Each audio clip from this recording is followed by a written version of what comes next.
ನಮಸ್ಕಾರ ಪ್ರೀತಿಯ ವಿದ್ಯಾರ್ಥಿಗಳೇ. ಇವತ್ತು ನಾವು ಅಪ್ಲಿಕೇಶನ್ ಆಫ್ ಡೆರಿವೇಟಿವ್ಸಿನ 3ನೇ ಭಾಗ PUC ಪಾಠವನ್ನು ಮಾಡ್ತಾ ಇದ್ದೀವಿ. ಈಗಾಗಲೇ 2 ಭಾಗದಲ್ಲಿ ಅಪ್ಲಿಕೇಶನ್ ಆಫ್ ಡೆರಿವೇಟಿವ್ಸನ್ನು ನಾವು ವಿಡಿಯೋ ಕ್ಲಾಸಸ್ಸನ್ನು ಮುಗಿಸಿದ್ದೀವಿ. ಪ್ರತಿ ಭಾಗದಲ್ಲಿ ಅರ್ಧ ಗಂಟೆ ಇರ್ತದೆ. ಆತ್ಮೀಯ ವಿದ್ಯಾರ್ಥಿಗಳೇ, ಇವತ್ತು ಅಪ್ಲಿಕೇಶನ್ ಆಫ್ ಡೆರಿವೇಟಿವ್ಸ್ನಲ್ಲಿ ರೇಟ್ ಮೆಷರಿನ ಮುಂದುವರೆದ ಭಾಗವನ್ನು ಮುಂದುವರಿಸ್ತಾ ಇದ್ದೀವಿ. ಈ ಹಿಂದೆ 2 ಪಾಠಗಳಲ್ಲಿ ನಾನು ಮತ್ತು ನನ್ನ ಆತ್ಮೀಯ ವಿದ್ಯಾರ್ಥಿ ಸುಮುಖ. ಮುಂದೆ ಕೇಳು. ಯಾವ ಕಾಲೇಜು? ನನ್ನ ಹೆಸರು ಸುಮುಖ. ನಾನು ಹಿಮಾಂಶು ಕಾಲೇಜಲ್ಲಿ ಓದ್ತಾ ಇದ್ದೀನಿ. ಇವಾಗ ದಿವಿಗೆಯಲ್ಲಿ ಫುಲ್ ಟೈಮರ್ ಆಗಿ ಸ್ಟೂಡೆಂಟು. Guest student? ಇಲ್ಲ sir, student. Student.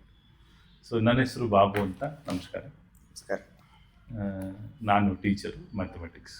So he is one of my most favourite and innocent student. ಶ್ರದ್ಧೆಯಿಂದ ವಿದ್ಯೆ ಕಲಿತಾನೆ. ಇವತ್ತು ಇವನ ಜೊತೆ ಈ ಒಂದು ಪಾಠ, ಅರ್ಧ ಗಂಟೆ ಪಾಠವನ್ನು ಇವನಿಗೆ ಕಲಿಸುವ ಪ್ರಯತ್ನದಲ್ಲಿ ನೀವು ಕೂಡ ಕಲ್ತ್ಕೊಳ್ಳಿ. 18 ಪ್ರಶ್ನೆಗಳಾಗಿದೆ. 19ನೇ ಪ್ರಶ್ನೆಯಿಂದ ಮುಂದುವರಿಸ್ತಾ ಇದ್ದೀವಿ. ಹಳೆ ವಿಡಿಯೋಗಳ ಅವಶ್ಯಕತೆ ಇದ್ದರೆ ನೀವು ನಮ್ಮ ಕಮೆಂಟ್ ಬಾಕ್ಸಲ್ಲಿ ಹಾಕಿದ್ರೆ ನಾವು ಅದನ್ನು ನಿಮಗೆ ಕೊಡ್ತೀವಿ, ಅಥವಾ ಲಿಂಕನ್ನು ಕಳಿಸ್ಕೊಡ್ತೀವಿ. ಮತ್ತು ನಾವೀಗ ಹೇಗೆ ಪಾಠ ಮಾಡ್ತಾ ಇದ್ದೀವಿ ಇದೇ ರೀತಿಯಲ್ಲಿ ನಾವು ನಿಮಗೆ ಕೋಚಿಂಗ್ ಕ್ಲಾಸಸ್ಸನ್ನು ಕೂಡ ಮಾಡಿಕೊಡ್ತೀವಿ. ನಿಮಗೆ ಈ ಥರದ ಕೋಚಿಂಗ್ ಕ್ಲಾಸಸ್ ಅವಶ್ಯಕತೆ ಇದ್ದರೆ ದಿವಿಗೆ ಸಂಸ್ಥೆಗೆ ಬಂದು ನೀವು ಸೇರ್ಕೋಬೋದು. ಮತ್ತು ಈ ಥರದ ಪಾಠಗಳು ನಿಮಗೆ ಯೂಟ್ಯೂಬಲ್ಲಿ ಲಭ್ಯ ಇದೆ. ನಿಮಗೆ ಈ ಥರದ ಇನ್ಫಾರ್ಮೇಷನ್ ಬೇಕಂತ ಹೇಳಿದ್ರೆ ನೀವು ಈ ಚಾನಲ್ಗೆ ಸಬ್ಸ್ಕ್ರೈಬ್ ಮಾಡಿ, ಶೇರ್ ಮಾಡಿ, ಲೈಕ್ ಮಾಡಿ, ಒಳ್ಳೆಯದಾಗಲಿ. 19ನೇ ಪ್ರಶ್ನೆಯನ್ನು ಪ್ರಾರಂಭ ಮಾಡ್ತಾ ಇದ್ದೀವಿ. ಓದಪ್ಪ. A balloon which always remains spherical has a variable diameter 3/2 into 2x plus 1. Find the rate of change of its volume with respect to x. Diameter ಕೊಟ್ಟಿದ್ದಾರೆ. ಏನು? 3/2 ಇಂಟು 2x ಪ್ಲಸ್ 1 ಅಂತೇಳಿ. ಹೌದಾ? Yes sir. ಡಯಾಮೀಟರ್ಗೂ ರೇಡಿಯಸ್ಗೂ ಏನು relation? ಡಯಾಮೀಟರ್ದು ಅರ್ಧ radius. ಆದ್ರಿಂದ ನೋಡಿ, radius ಬರಿತಾ ಇದ್ದೀನಿ. ರೇಡಿಯಸ್ ಏನಪ್ಪ? 3/4 ಅಂತ ಬರ್ಕೋತೀನಿ. ಯಾಕೆ 3/4 ಬರಿಬೇಕು? 3/2 ಅರ್ಧ ಅಲ್ವಾ? 3/4 ಇಂಟು 2x ಪ್ಲಸ್ 1. ಹೌದಾ? Yes sir. ಹಾಗಿದ್ರೆ ವಾಲ್ಯೂಮ್ ಫಾರ್ಮುಲಾ ಏನಪ್ಪ? 4/3 ಪೈ ಆರ್ ಕ್ಯೂಬ್. ಹೌದಾ? 4/3 ಪೈ ಆರ್ ಕ್ಯೂಬ್ ಅಂತ ಹೇಳಿದ್ರೆ ಇಲ್ಲಿ ಬರಿತೀನಿ ನೋಡು. 3/4 into 2x plus 1 whole cube. Cube is for both 3/4 as well as 2x plus 1. Adana, let us simplify that further.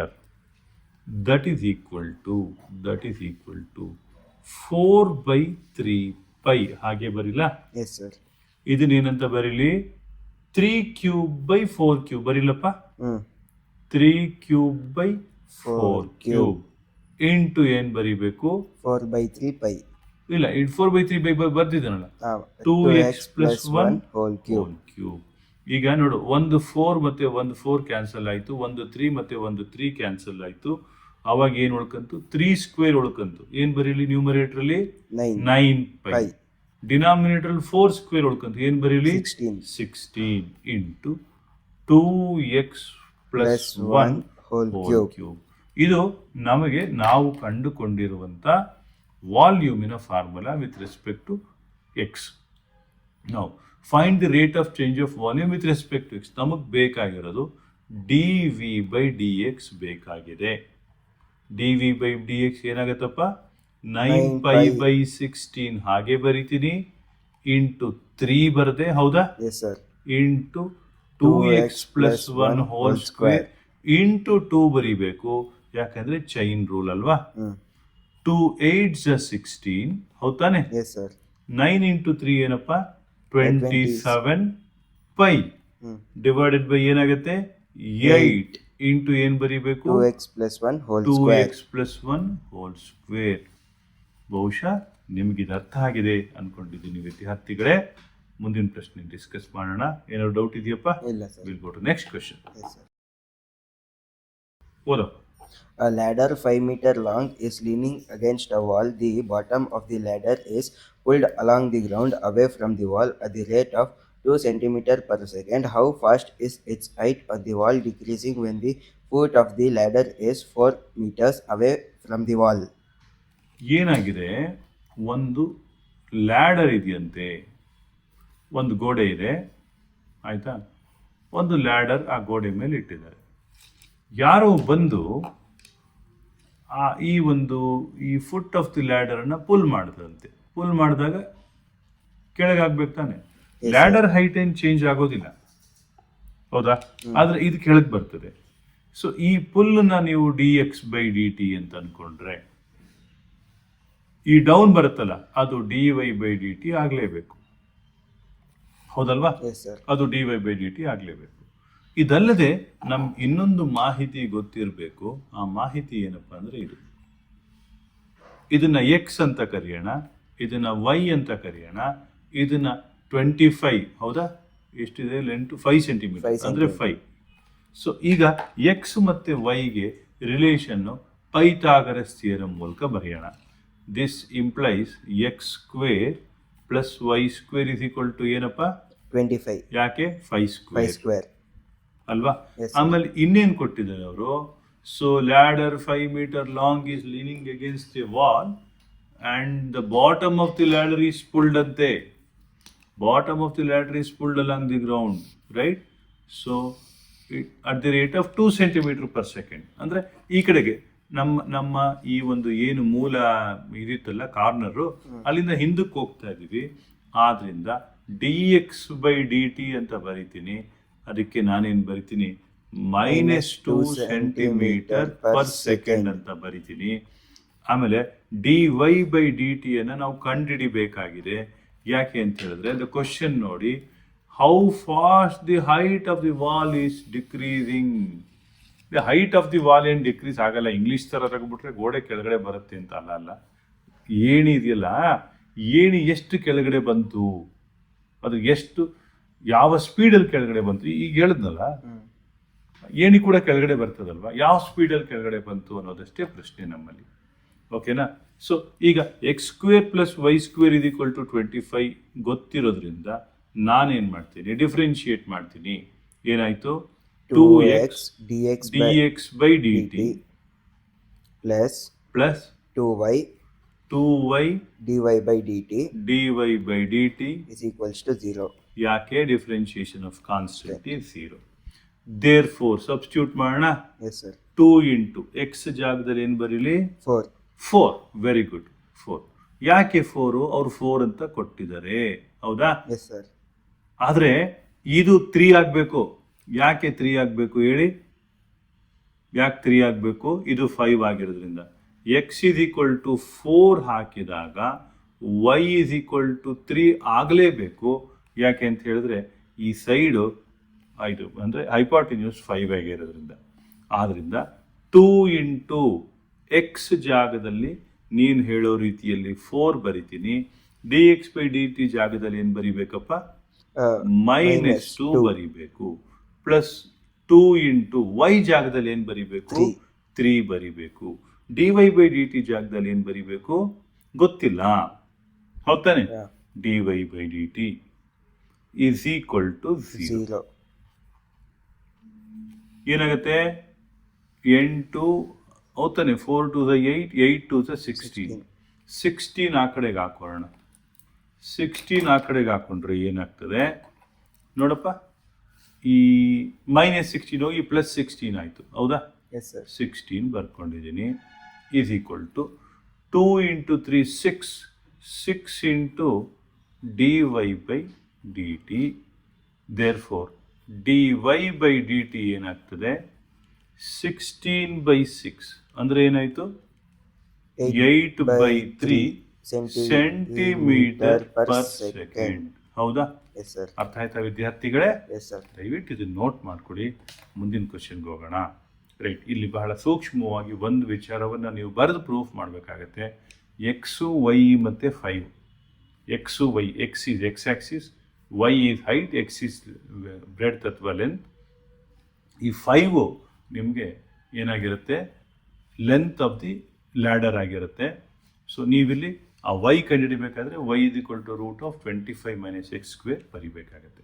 X ಜಾಗದಲ್ಲಿ 4 ಬರೆದ್ರೆ 25 ಮೈನಸ್ 16 ಅಂದರೆ root of 9 that is equal to 3. 3. Got it? Yes, sir. ಆಮೇಲೆ ಇನ್ನೊಂದು ಬಹಳ ಮುಖ್ಯ ವಿಚಾರ sir, ಇದರಲ್ಲಿ ಯಾವ್ದು ಇಂಪಾರ್ಟೆಂಟು ಸರ್? ಎಲ್ಲವೂ ಇಂಪಾರ್ಟೆಂಟ್. ನೋಡಿ, PUC ಪರೀಕ್ಷೆಯಲ್ಲಿ ಅಂಕಗಳನ್ನು ತೆಗೆಯೋದು ಯಾವ ಬ್ರಹ್ಮವಿದ್ಯೆನೂ ಅಲ್ಲ. ಯಾರು ಬೇಕಾದರೂ PUC ಪರೀಕ್ಷೆಯಲ್ಲಿ ಅಂಕಗಳನ್ನು ತೆಗಿಬೋದು. ಆದರೆ CETಯಲ್ಲಿ ಅಂಕಗಳು ಬರಬೇಕು. ಬರೀ PUCಗಾದರೆ ಇಷ್ಟೊಂದು ಕ್ವಶನ್ಸನ್ನು ಡಿಸ್ಕಸ್ ಮಾಡೋ ಅವಶ್ಯಕತೆಗಳು ಕೂಡ ಇರೋದಿಲ್ಲ. ಕೆಲವು ಸೆಲೆಕ್ಟೆಡ್ ಕ್ವಶನ್ಸನ್ನು ಮಾಡ್ಕೊಂಡು ನಿಮಗೆ 80ಕ್ಕೆ 70 75 ತೆಗಿಸ್ಬೋದು. ಆದರೆ CET ಸರಿಯಾಗಿ ಆಗ್ಬೇಕಂತ ಹೇಳಿದ್ರೆ ನಿಮ್ಮ PUC ಪರೀಕ್ಷೆಗಳು PUC ಪಾಠಗಳನ್ನು ಸಂಪೂರ್ಣವಾಗಿ ಕಲ್ತ್ಕೋಬೇಕು. NCERT ಪುಸ್ತಕದ ಪ್ರತಿಯೊಂದು ಕಾನ್ಸೆಪ್ಟು ನಿಮಗೆ ಸ್ಪಷ್ಟವಾಗಿ ಅರ್ಥ ಆಗಿರಬೇಕು. ಅದಕ್ಕೋಸ್ಕರನೇ ಇಷ್ಟೊಂದು ಡೀಟೇಲ್ಸ್ ಆಗಿ ಇದನ್ನು ಪಾಠ ಮಾಡ್ತಾ ಇದ್ದೀವಿ. ಮತ್ತೊಂದು ವಿಚಾರ, ನಿಮಗೆ ಸಂಪೂರ್ಣವಾಗಿ PUC ಪಾಠದ ಎಲ್ಲ ವಿಚಾರಗಳನ್ನು ನಾವು ವಿಡಿಯೋ ಮಾಡಿ ಕೊಡ್ತಾ ಇದ್ದೀವಿ. ಯಾವ ಕಾನ್ಸೆಪ್ಟ್ ಆಗಲಿ, ಯಾವ ಟಾಪಿಕ್ ಆಗಲಿ, ಯಾವ ಸಬ್ ಟಾಪಿಕ್ ಆಗಲಿ ನಾವು ಬಿಡ್ತಾ ಇಲ್ಲ. ಪ್ರಶ್ನೆಯನ್ನು ಮುಂದುವರ್ಸೋಣ. ಓದಪ್ಪ. Sand is pouring from a pipe at the rate of 12 centimeter cube per second. The falling sand from a cone on the ground in such a way that the height of the cone is always 1/6 of the radius of the base. How fast is the height of the sand cone increasing when the height is 4 centimeter? Continuous ಆಗಿ ಮರಳು ಏನು ಇದರಿಂದ ಮರಳು ಹಾಕ್ದಂಗೆ ಓದ್ಬಿಟ್ಟೆ. Sir. Full stop ಕಾಮಾಯಿದೆ ಇಟ್ಕೊಂಡು ಹೋಗ್ಬೇಕಪ್ಪ, ಇರಲಿ. So ಏನಾಗ್ತಾ ಇದೆ, ಈ ಒಂದು ಪೈಪಿಂದ ಒಂದಷ್ಟು ಮರಳನ್ನು ಬೀಳ್ತಾ ಇದ್ದಾರೆ. ಈ ಮರಳು ಆಗ್ತಾ ಇರೋದು ಒಂದು ಕೋನ್ ಫಾರ್ಮ್ ಆಗುತ್ತೆ. ಇನ್ವರ್ಟೆಡ್ ಕೋನ್ ಥರನೋ ಹೀಗೆ ಇರ್ತದೆ ಕೋನ್. ಅದಕ್ಕೆ ಇನ್ವರ್ಟೆಡ್ ಅಂತಾರ ಏನಂತಾರೋ ಗೊತ್ತಿಲ್ಲ, ಆಯಿತಾ. ಕೋನ್ ಫಾರ್ಮ್ ಆಗ್ತಾ ಇದೆ. ಫಾಲಿಂಗ್ ಸ್ಯಾಂಡ್ ಈಸ್ ಮೇಕಿಂಗ್, ಅಲ್ಲಿ ಫಾಲಿಂಗ್ ಸ್ಯಾಂಡ್ಗೆ ಒಂದು ಫಾರ್ಮುಲಾ ಕೊಟ್ಟಿದ್ದಾರೆ ಅಂತ, 12 centimeter cube per second ಅಂತ ಕೊಟ್ಟಿದ್ದಾರೆ. falling sand is falling at the rate of 12 centimeter cube per second. So how fast height of the sand cone is increasing ಅಂತ ಕೇಳ್ತಾ ಇದ್ದಾರೆ. ಈ ಕೋನ್ ವಿಚಾರದಲ್ಲಿ 2 ವಿಚಾರ ಗೊತ್ತಿರಬೇಕು. ಮೊದಲನೇದು ಹೈಟು, ರೇಡಿಯಸ್. ನೀವು ಮರಳನ್ನು ಹಾಕ್ತಾ ಇದ್ರೆ ಹೈಟ್ ದೊಡ್ಡದಾಗ್ತದೆ, ಅಫ್ಕೋರ್ಸ್. ಈ ರೇಡಿಯಸ್ ಕೂಡ ಸ್ಪ್ರೆಡ್ ಆಗ್ತದೆ. ಈ ಹೈಟ್ಗೂ ರೇಡಿಯಸ್ಗೂ ಒಂದು ರಿಲೇಷನ್ ಕೂಡ ಕೊಟ್ಟಿದ್ದಾರೆ. ಆ ರಿಲೇಷನ್ ಯೂಸ್ ಮಾಡಿಕೊಂಡು ನೀವು ಹೈಟನ್ನು ರೇಡಿಯಸ್ ಆಗೋ ಅಥವಾ ರೇಡಿಯಸನ್ನು ಹೈಟ್ ಆಗೋ ಎಕ್ಸ್ಪ್ರೆಸ್ ಮಾಡಿ ನಂತರ ನೀವು ವಾಲ್ಯೂಮನ್ನು ಕಂಡುಹಿಡಿಯಬೇಕಾಗ್ತದೆ. ನೋಡಿ, ಹೈಟ್ ಏನಂತ ಕೊಟ್ಟಿದ್ದಾರೆ? 4 centimeter. ಹೈಟ್ 4 centimeter ಅಂತ ಕೊಟ್ಟಿದ್ದಾರೆ. Okay, dV/dt ಕೊಟ್ಟಿದ್ದಾರಾ? Yes, sir. ಹೌದು. ಯಾಕೆ? 12 centimeter cube per minute Per second second. ಅಂತಿದೆ. 12 ಅಂತ ಬರ್ಕೋತೀವಿ. ಓಕೆ, ಸೊ ಇನ್ನೊಂದು ಏನಪ್ಪ ಅಂತ ಹೇಳಿದ್ರೆ, ಸರ್ dV/dt ಅಂತ ಹೆಂಗೆ ಗೊತ್ತಾಯ್ತು ಸರ್ ನಿಮಗೆ? ತುಂಬ ತಲೆ ಕೆಡಿಸ್ಕೊಂಡು ಇಲ್ಲೊಂದು ಶಾರ್ಟ್ಕಟ್ ಹೇಳ್ಕೊಡ್ತೀನಿ. ಸೆಂಟಿಮೀಟರ್ ಕ್ಯೂಬ್ ಪರ್ ಸೆಕೆಂಡ್ ಅಂತ ಹೇಳಿದ್ರೆ ಕ್ಯೂಬಿಕ್ ಸೆಂಟಿಮೀಟ್ರ್ ಬರೋದೇ ವಾಲ್ಯೂಮ್ಗೆ, ಸ್ಕ್ವೇರ್ ಸೆಂಟಿಮೀಟರ್ ಆದರೆ ರೇಡಿಯಸ್ಸು, ಸರ್ಫೇಸ್ ಏರಿಯಾಗೆ. Okay, height H is given by R/6 ಅಂತ ಅವರೇ ಕೊಟ್ಬಿಟ್ಟಿದ್ದಾರೆ. ಯಾಕೆ ಹೇಳಿ? Right, height of the cone is always 1/6 of the radius of the base. ಅದನ್ನು ಕೊಟ್ಬಿಟ್ಟಿದ್ದಾರೆ. Therefore R ಏನಾಗುತ್ತಪ್ಪ? 6H. 6H ಆಯಿತು. So what is the formula for volume? Volume ಒಂದು formula ಇದೆ, ಏನಪ್ಪ? Pi r square into H by pi 3. By 3 R square H ಅಥವಾ pi R square H by 3 R square H. ಸೊ ಇಲ್ಲಿ R is equal to 6H ಅಂತ ಬರೆದ್ರೆ ಏನಾಗ್ತದೆ? Pi R square into ಏನು ಬರೀಲಿ? 6H. 6H square. ಹೌದಾನೆ? Yes, sir. ಹೌದಾನೆ? Pi R square 6H. R ಜಾಗದಲ್ಲಿ 6H ಬರೀಬೇಕಾಗಿತ್ತು ಅಲ್ವಾ? 6H whole square into H. ಹೌದಲ್ವಪ್ಪ? ರೈಟ್. ಅದೇನಾಗುತ್ತೆ? 36. ಯಾಕಂದರೆ 6 square 36. ಹೌದಾ? Pi into H³ by 3. By 3. ಇಲ್ಲೊಂದು 3 ಮಿಸ್ ಆಗಿತ್ತು. ಬೈ 3 ಅದೇನಾಯಿತು? 12 ಪೈ H³. ಹೌದಾ? Therefore, what is dV/dt? dV/dt ಏನಾಗುತ್ತೆ? ನಂಗೆ ಜಾಗ ಸಾಕಾಗಲ್ಲ ಅಂತ ಅಲ್ಲೇ ಅಡ್ಜಸ್ಟ್ ಮಾಡೋಕ್ಕೆ ಟ್ರೈ ಮಾಡ್ತಾ ಇದ್ದೀನಿ. ಏನಾಗುತ್ತೆ? dV/dt ಏನಾಗುತ್ತೆ? 12 pi ಟ್ವೆಲ್ ಪೈ ಹಾಗೆ ಇರುತ್ತೆ. H cube differentiation 3h square into dH by dt. by dt. This implies dv by dt ನಮ್ಗೆ ಗೊತ್ತಿದೆ 12 is equal to 12 pi into 3 into h square into dh by dt. ಏನು cancel ಆಯಿತು? 12 cancel ಆಯಿತು, ಹೌದಾ? So therefore D H by D T ಏನಾಯಿತು? 1 by pi into 3 into 16. 6 ಸ್ಕ್ವೇರ್ ಬರೆದ್ಬಿಟ್ಯಾ? ಓಕೆ. Pi into 3 into H square. H ಸ್ಕ್ವೇರನ್ನು 16 ಅಂತ ಬರೀತಾ ಇದ್ದೀನಿ, ಯಾಕೆಂದರೆ ಅವ್ರು ಕೇಳ್ತಾ ಇದ್ದಾರೆ H is equal to 4 centimetre. 4 square is 16. So ಏನಾಯ್ತಪ್ಪ? 16 3 48 ಪೈ. 1 by 48 pi centimetre per second. Centimetre per second. ತುಂಬ ಚಿಕ್ಕ ಜಾಗದಲ್ಲಿ ಅಡ್ಜಸ್ಟ್ ಮಾಡಿದ್ದೀನಿ, ದಯವಿಟ್ಟು ಅಡ್ಜಸ್ಟ್ ಮಾಡಿಕೊಡಿ. ಅರ್ಥ ಆಯ್ತಾ ವಿದ್ಯಾರ್ಥಿಗಳೇ? ಮುಂದಿನ ಕ್ವಶನ್ಗೆ ಹೋಗೋಣ, ದಯವಿಟ್ಟು ಇದನ್ನು ನೋಟ್ ಮಾಡಿಕೊಡಿ. ನೆಕ್ಸ್ಟ್ ಕ್ವಶನ್ ಓದಪ್ಪ. The rate of change of the area of the circle with respect to its radius r at r is equals to 6 centimeter. A ಅಂದರೆ ಏನಪ್ಪ formula? Pi r square. Pi r square. Pi r square.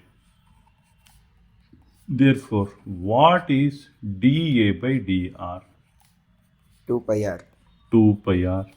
Therefore, what is dA by dr when r is equal to 6 ಅನ್ನೋದೇ question, ಹೌದು ತಾನೆ?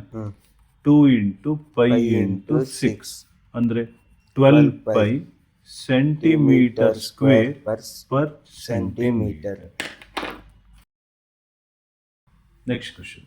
The total revenue in rupees received from the sale of x units of a product is given by r of x is equals to 3x square plus 36x plus 5. The marginal revenue when x is equals to 15. Marginal revenue ಈಗಾಗಲೇ ಹಳೆ ಕ್ಲಾಸಲ್ಲಿ discuss ಮಾಡಿರೋದ್ರಿಂದ that is given by D R by D x. R ಈಗಾಗಲೇ ಗೊತ್ತಿದೆ, 36x 3x square plus 36x plus 5 ಆಗಿರೋದ್ರಿಂದ 6x plus 36 ಆಯಿತು. Therefore M is given by D R by D X at X is equal to 15.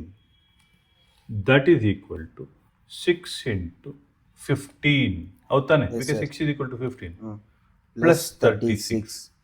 90 plus 36, ಹೌದಾ? 90 plus 36 is equal to 126 rupees. ಈ ಥರದ ಪ್ರಶ್ನೋತ್ತರಗಳನ್ನ ನಾವು ಸಾಕಷ್ಟು discuss ಮಾಡಿದ್ರಿಂದ ನೇರವಾಗಿ ಬರೆದಿದ್ದೀನಿ ವಿದ್ಯಾರ್ಥಿಗಳೇ. ಮುಂದಿನ ಕ್ವಶನ್ಗೆ ಹೋಗೋಣ. ಪ್ರೀತಿಯ ವಿದ್ಯಾರ್ಥಿಗಳೇ, ಇದುವರೆಗೂ ನಾವು ಅಪ್ಲಿಕೇಶನ್ ಆಫ್ ಡೆರಿವೇಟಿವ್ಸ್ ಚಾಪ್ಟರಿನ ಸರಿಸುಮಾರು ಎಷ್ಟು ಕ್ವಶನ್ಗಳು ಡಿಸ್ಕಸ್ ಮಾಡಿದ್ವಪ್ಪ? 23 ಪ್ರಶ್ನೆಗಳನ್ನು ಡಿಸ್ಕಸ್ ಮಾಡಿದ್ದೀವಿ. 3 ಬೇರೆ ಬೇರೆ ಭಾಗಗಳಲ್ಲಿ ಇದು ಏನಾಗಿದೆ, ಟೆಲಿಕಾಸ್ಟ್ ಆಗಿದೆ, ಅಥವಾ ನಾವೇನಂತೀವಿ ಇದಕ್ಕೆ, ಯೂಟ್ಯೂಬಲ್ಲಿ ಲಭ್ಯ ಇದೆ. ಮುಂದಿನ ಭಾಗದಲ್ಲಿ ನಾವು ಇನ್ಕ್ರೀಸಿಂಗ್ ಮತ್ತು ಡಿಕ್ರೀಸಿಂಗ್ ಫಂಕ್ಷನ್ಸನ್ನು ಡಿಸ್ಕಸ್ ಮಾಡೋಣ. ಎಲ್ಲರಿಗೂ ಒಳ್ಳೆಯದಾಗಲಿ. ನಮಸ್ಕಾರ.